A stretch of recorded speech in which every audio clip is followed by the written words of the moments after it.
ଶହ ଶହ ବର୍ଷ ଧରି ପରାଧୀନ ଥିବା ଆମ ଭାରତ 1947 ମସିହା ଅଗଷ୍ଟ ମାସ 15 ତାରିଖ ଦିନ ସ୍ୱାଧୀନ ପାଇଲା। ଆମେ ଏଥିପାଇଁ ଗର୍ବିତ ଯେ ଦୀର୍ଘ ଦିନ ପରେ ଆମର ପ୍ରକୃତ ସ୍ଥିତିକୁ ଫେରି ପାଇଛୁ।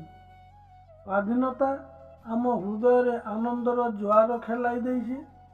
ଆମ ମନରେ ଉତ୍ସାହର ମହକ ଭରି ଦେଇଛି। ସ୍ୱାଧୀନତାର ପ୍ରକୃତ ଅର୍ଥ ହୃଦୟଙ୍ଗମ କରି ଆମର ଆଗାମୀ ପିଢ଼ିକୁ ଗଢ଼ିପାରିବା।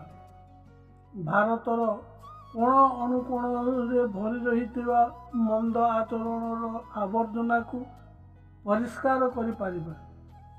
ଆମ ଯୁବପିଢ଼ି ନିଜର ଜୀବନଶୈଳୀକୁ ବଦଳାଇ ପାରିବେ, ସୁସ୍ଥ ସମାଜ ନିର୍ମାଣ କରିପାରିବେ, ସୁନ୍ଦର ଶିକ୍ଷାନୀତି ଗଢ଼ିପାରିବେ, ଉନ୍ନତିର ମାର୍ଗ ଦେଖାଇ ପାରିବେ, ସମସ୍ତ ସମସ୍ୟାର ସମାଧାନ କରିପାରିବେ, ଉତ୍ତମ ଉଦ୍ଦେଶ୍ୟକୁ ଆହ୍ୱାନ କରିପାରିବେ। ଆମ ସମାଜକୁ ଅନୁଭବ କରାଇ ପାରିବେ ଯେ ଆମେ ଭାରତୀୟ ଅଟୁ। ଆମ ଜାତିର ସଂସ୍କାର, ଆମ ଦେଶର ପରମ୍ପରା, ଆମ ଜୀବନର ଆଦର୍ଶ ନେଇ ବିଶ୍ୱକୁ ବାର୍ତ୍ତା ଦେଇପାରିବେ। ବିଶ୍ୱ ବିକାଶର ଯୋଜନାରେ ଆମ ଦେଶର ଏକ ନିର୍ଦ୍ଦିଷ୍ଟ ଭୂମିକା ଯୋଡ଼ି ପାରିବେ। ଜ୍ଞାନ ପୁସ୍ତକ ମାଧ୍ୟମରେ ନୁହେଁ, ବରଂ ଶିକ୍ଷକଙ୍କର ଜୀବନ ମାଧ୍ୟମରେ ଅର୍ଜନ କରିବାକୁ ପଡ଼ିଥାଏ। ତେଣୁ ଆମେ ଶିକ୍ଷକ ବା ଗୁରୁଙ୍କୁ ଆଚାର୍ଯ୍ୟ ବୋଲି ସମ୍ବୋଧନ କରିଥାଉ।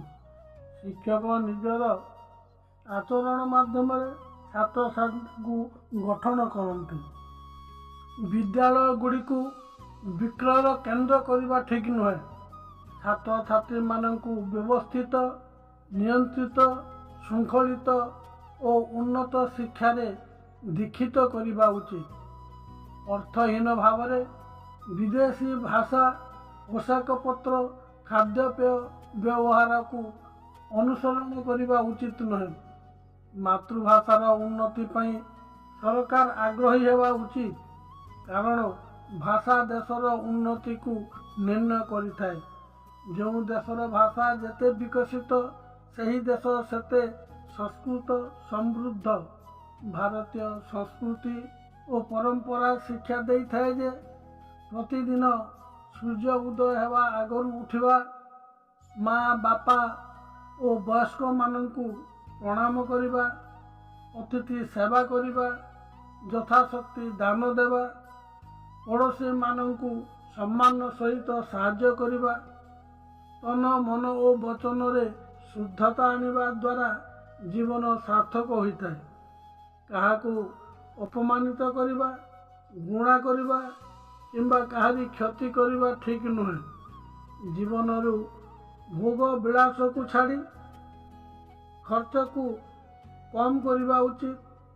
ଖାଇବା ପାଇଁ ବଞ୍ଚିବା ଉଚିତ ନୁହେଁ, ବରଂ ବଞ୍ଚିବା ପାଇଁ ଖାଇବା ଉଚିତ। ଶିଶୁମାନେ ଆଗାମୀ କାଲିର ଭବିଷ୍ୟତ। ତେଣୁ ତାଙ୍କୁ ଧନ ନୁହେଁ, ଉତ୍ତମ ଜ୍ଞାନ ଦେବା ଉଚିତ। ତାଙ୍କ ଜୀବନର ସବୁଠାରୁ ବଡ଼ ସମ୍ପଦ ହେଉଛି ସଂସ୍କାର। ତେଣୁ ଶିଶୁ ସଂସ୍କାର କେନ୍ଦ୍ର ଖୋଲି ତାଙ୍କୁ ଶିକ୍ଷିତ କରିବା ଉଚିତ। ଭୁଲି ଯାଇଥିବା ଆମ ଭାରତୀୟ ସଂସ୍କୃତି ଓ ପରମ୍ପରାକୁ ପୁନଃସ୍ଥାପନ କରିପାରିଲେ ପ୍ରକୃତ ସ୍ୱାଧୀନତାର ସ୍ୱାଦୁ ଆସ୍ୱାଦନ କରିପାରିବା। ପରିଶେଷରେ ସ୍ନେହମୟୀ, ବାତ୍ସଲ୍ୟମୟୀ ମାତୃଭୂମି ହିନ୍ଦୁ ରାଷ୍ଟ୍ରକୁ ବାରମ୍ବାର ପ୍ରଣାମ କରୁଛି। ନମସ୍ତେ ସଦାବତ୍ସଳେ ମାତୃଭୂମେ। ଭାରତ ମାତାଙ୍କର ଜୟ ହେଉ।